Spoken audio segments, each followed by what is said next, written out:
first important tip when setting up the eyewash is making sure that you close the lid properly. This prevents the water from getting contaminated and ensures the unit will hold pressure.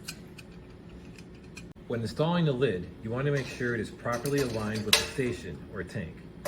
It's helpful to use one hand to guide the lid and the other hand to support it, then gently push the handle down until it's fully closed. The key is to make sure there are no visible black edges around the lid area. You can run your hand around the perimeter and confirm there are no gaps and that you have a good seal.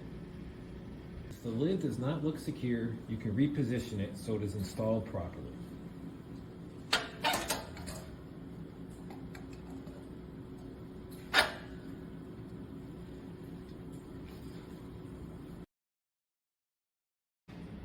Once the lid is sealed, the second tip is to make sure the unit is pressurized properly.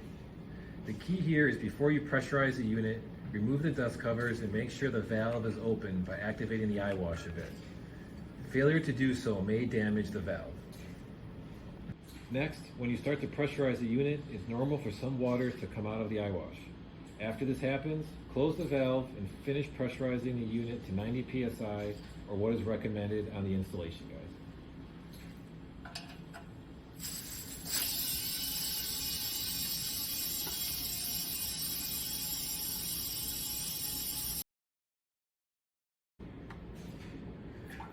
The final tip is making sure to empty the tank and clean the unit once a week.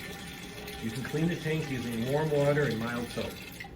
Swirl it around and rinse with warm water. It's very important not to use bleach, and you should avoid cleaners containing organic solvents, alcohols, and hydrocarbons.